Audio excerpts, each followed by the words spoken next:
first of the year, our ordinance changed from the distance that you have to be from a building, and that building can include a house, a place of gathering, a church, a business.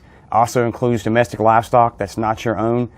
So it makes it a little bit more restrictive of where you can be from an area to shoot. Also, we always know that there's no shooting on, or no target shooting on game lands or inside the city limits. So if you are going to go in an area to shoot, if that's met the requirements from the structures and you have a positive place for the rounds to stop in, make sure that you are in an area that you're not trespassing, or it's an area that you have permission to be on. That's one of the complaints we get, that sometimes when people go into a woods and they think it's an unoccupied area and it's actually somebody's land. Always need to have a positive place to, or an area to stop the rounds and bullets. If you are shooting inside the county area, that you have an area where the bullets will stop in, and that you can get more information from the National Rifle Association on their website. It gives you more information what the criteria for a positive berm is. And it's always important to remember the four cardinal rules of gun safety. Treat every weapon as if it's loaded. Never point a weapon at anybody that you don't intend to shoot. Keep your finger off the trigger till you're ready to shoot. And always know what lies in front and behind your target. They can always call the Sheriff's Office, our number, the 560-0900 number, and report it.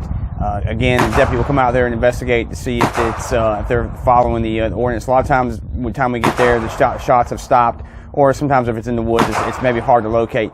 We can always speak to the residents, try to get more information, and at least do a follow-up on it. It's always recommended that you, if you are going to shoot firearms, that before you buy a firearm, to have some type of training is always important.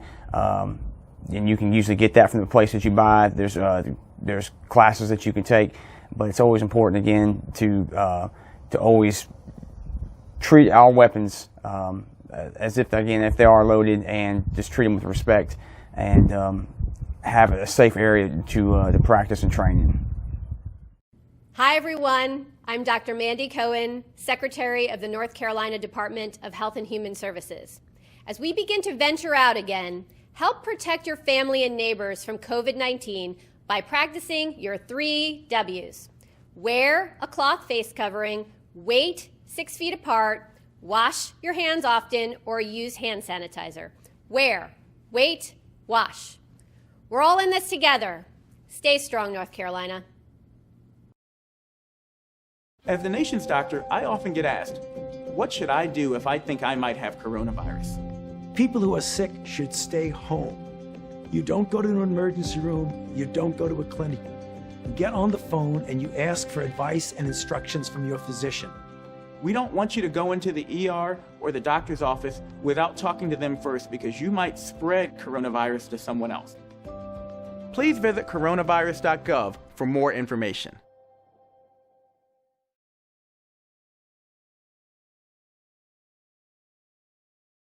The writ of possession is at the very end. All of this starts with, one, in the case of rent not being paid, the rent isn't paid. There's some communications going between the landlord and the tenant about, hey, where's my rent? And then you get this notice to vacate, and then once you don't vacate, the landlord can go and file a summary ejectment proceeding, which is another way of saying filing a court case against you, saying you owe me this money, you have not paid your rent, I want you evicted out of my property. And usually that's going to be in small claims court before a magistrate. Well, your rent notice is basically a magistrate summons with a complaint and summary ejectment attached to it. That comes from the clerk's office to the sheriff's office, and what that is basically the notification for the hearing for the landlord to start the procedure to get their property back. We'll receive those from the clerk's office. The deputies will take those, and they will attempt to make contact with the defendant or defendants that's listed on the magistrate summons. If we can't make contact, we will post, as statute allows, for the court date. And once that is returned, they have been served for their court date. Once we've served it, they'll have to call the court if they don't understand something about it. That would fall more under calling the clerk's office to find out if there's any discrepancy about the court date, or if there's any problem that they may have with the court date. They would need to contact the clerk's office, because we're actually just serving notice of the court date. That's the first part where we're involved. Only thing we're doing is serving the paperwork, just like any other lawsuit. Then you go before the magistrate, the landlord presents evidence, you can present evidence, or the renter can present evidence. A decision is entered. You have a right to appeal that decision to the district court. If you appeal it, there's some procedures involved with that. And then if you lose that appeal, or if you don't appeal it or contest it, what you're going to have is a judgment being entered against you. And that's when the writ of possession comes involved. Once the sheriff's office receives the writ of possession for real property, the first thing that's done is a notification will be sent out of the date of the eviction to the defendant or the defendants. Second thing we do is we're going to notify the plaintiff of the date and time that we'll be out there to facilitate the padlock. Once the deputy arrives on scene, the property will be taken from the defendant, turned over to the plaintiff. The defendant will be served the paperwork if they're there, but we're there to take custody of the property from the defendant and turn it back over to the plaintiff as the court has ordered. Really, the legal process is the entire court case before writ of possession is requested by a landlord and delivered to the sheriff for execution. Writ of possession is basically carrying out the judgment of a court. Just like if you were sued for a motor vehicle accident or some other small claims proceeding, when the judge enters a decision, it becomes a judgment, and then you go collect on the judgment. And then once it is issued by the clerk of court, it's delivered to the sheriff for execution. The reason why the sheriff's office is involved is because when someone is moved out of their property, it's a very tense situation, and the sheriff is involved to make sure that it's a peaceful transfer of property. As in all civil process, the sheriff's office is just enforcing the court order. The court order is that the plaintiff is to receive their property back. The deputy will go out there, the property will be taken out of the defendant's possession, placed back with the plaintiff as the court has ordered, and we're there to also make sure that that's a peaceful transition during that process. But the law requires the sheriff to do this, and in fact, if the sheriff doesn't do it, he could be sued. So you should really take some steps right at the beginning of all of this when you first have difficulty with paying your rent. Because when it gets to the sheriff's office, it's too late. So what can you do? In several communities throughout the state of North Carolina, including Durham, there are rent assistance programs. North Carolina, along with the United Way, has developed what's called NC 211. If you pick up the phone and dial 211, you're connected to a resource hotline, and you can tell them what your problems are, whether it's paying rent, paying your mortgage, making utility payments, need of food, and they can connect you with resources in your community. Here in Durham, you have the legal clinic at North Carolina Central. You may also have law clinics over at UNC, Duke, over in Raleigh at Campbell, where you can get some free legal advice. You have Legal Aid of North Carolina, but if you go to their website, they have literature on there on what the eviction process is, what is a summary ejectment, what you should present to court.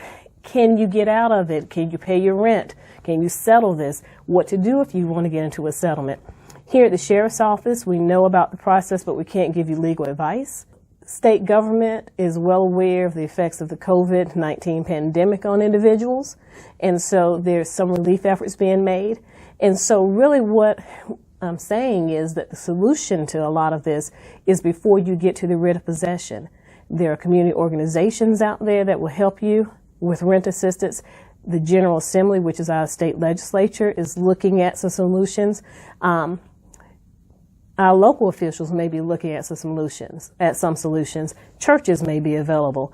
So when you get into that situation of not being able to pay your rent, making utility payments, not being able to put food on your table, oftentimes we panic, we become concerned, and that is the moment where you don't close yourself in. That's when you need to go ahead and ask for the help that may be out there. Because if you act quickly and at the beginning of the process, you won't get into the court system and you wind up staying in your home. Because by the time it gets to the sheriff's office with the writ of possession, there's not much, if anything, that can be done, and our hands are tied.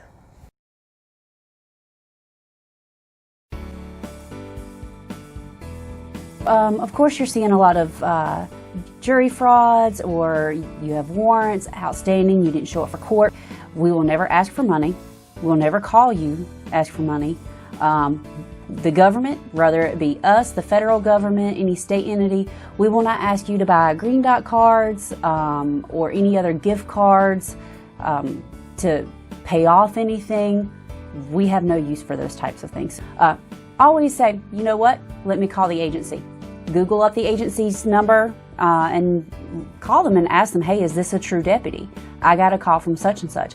If that agency knows that someone's using a deputy's name, then we can start trying to track that stuff down. Also, we can report it, or you can report it to the Attorney General's office. They're keeping a long list of phone numbers and names and stuff like that that are getting used, and trying to look through that and actually research that.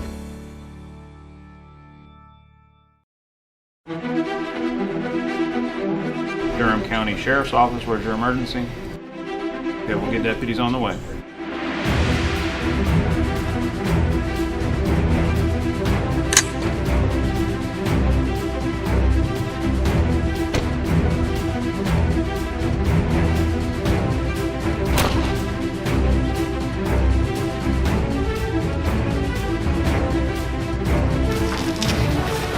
Order! Move!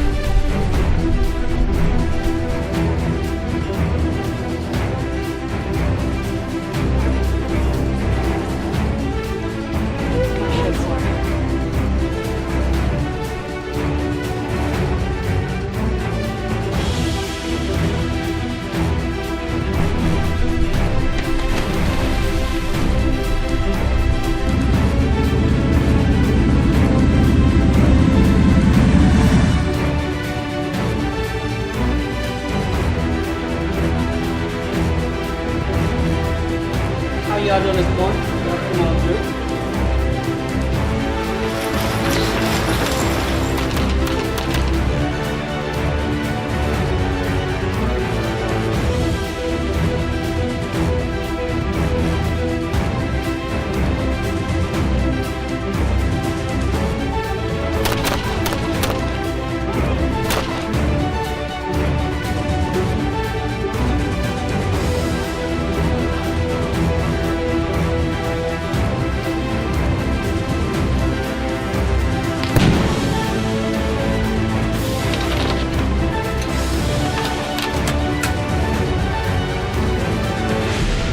I'm Durham County Sheriff Clarence Burkhead, and we want you to join our team.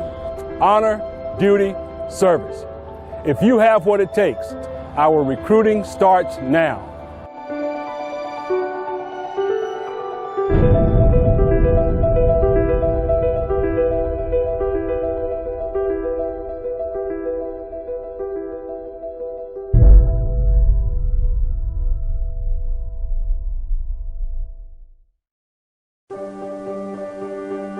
Being prepared is a part of who you are, but it's especially important in the case of a disaster. Be informed about possible emergencies in your area. Make a plan that covers where you go in an emergency. Build a kit with the things you need to survive. There's no one more capable of planning for your situation than you. Start your plan today. Go to ready.gov/myplan. It's a beautiful day out here. Sunny today with light breezes, giving way to clouds in the afternoon. We could see some light precipitation to moderate precipitation later on, followed by powerful storm-like conditions. 90-mile-per-hour winds are expected. Authorities are asking everyone, stay indoors. Come on, that's it. Let's go.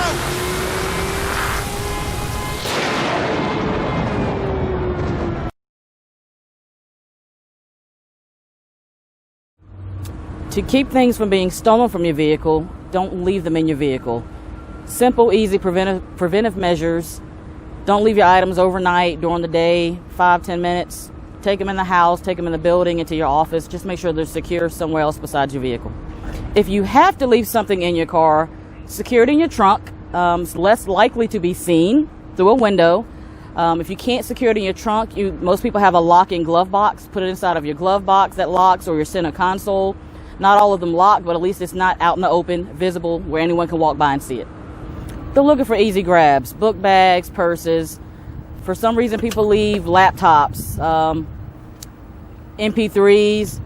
They look for weapons. They know people leave weapons in the car. So if you have to leave a weapon in your car, they make boxes where you can securely lock your weapon in the vehicle, unseen. You can always call the police, reference suspicious activity or a suspicious person. Do not approach them yourselves. You never know if they're armed or what their intentions may be. Before you go through it, call the police first.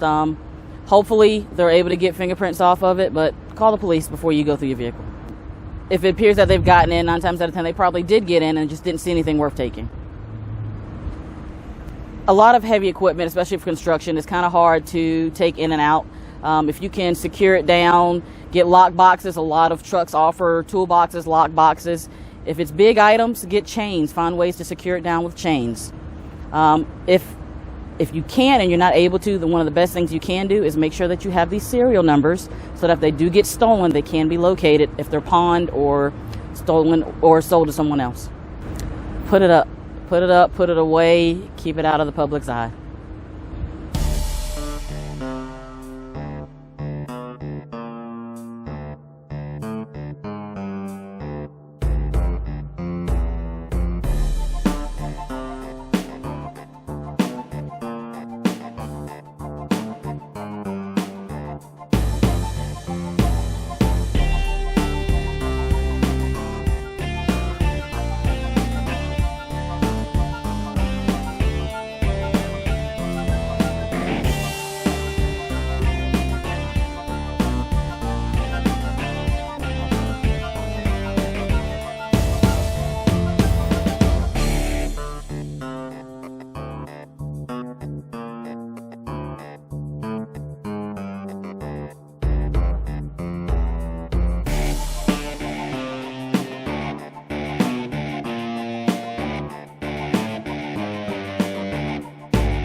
You told me not to talk to strangers.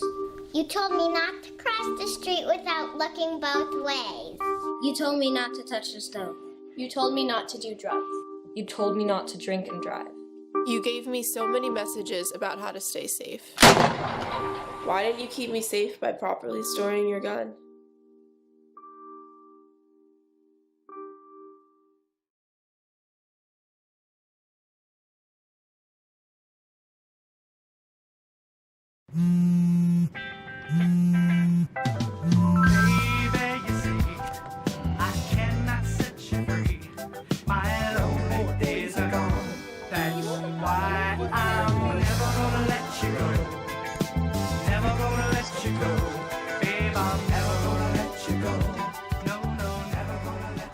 Here you go. Thank you. Thank you.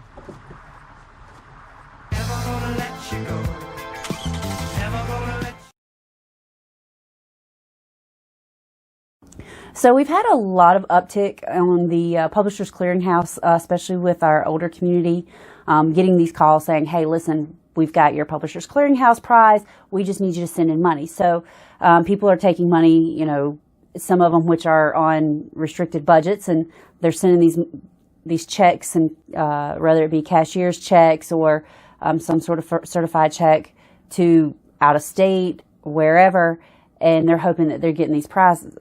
Unfortunately, what we're end up coming into is that they're continuously getting called and they keep sending out money, and they're not getting any of these prizes. It's all a scam.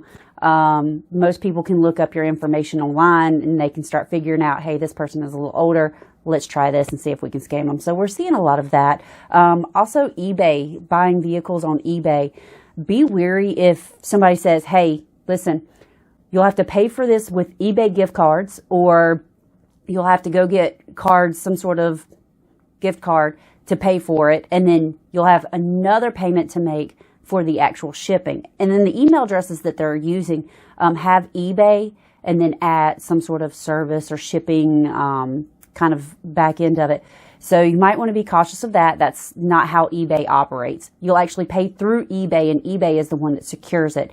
So they have their own pay system, and you go through them. That way they can verify the seller as well. So all these people that are getting taken for vehicle sales through eBay, they're not actual vehicles for sale. If it looks too good for a deal, it is too good for the deal. It's probably going to be fake. So just be cautious with that. Those are the two major things that we're seeing as far as frauds. Also, just be safe with your credit cards. Check places before you start using them. Make sure that they don't have card readers attached. If something looks a little weird, especially at a gas pump, go to a different gas pump.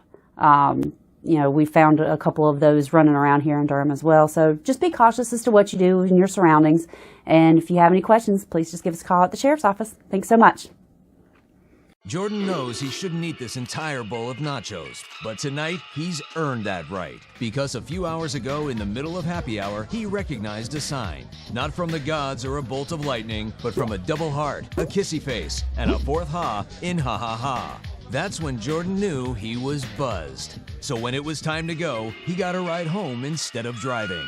Be a legend like Jordan. Recognize your buzzed warning signs and get a ride home. Buzz driving is drunk driving.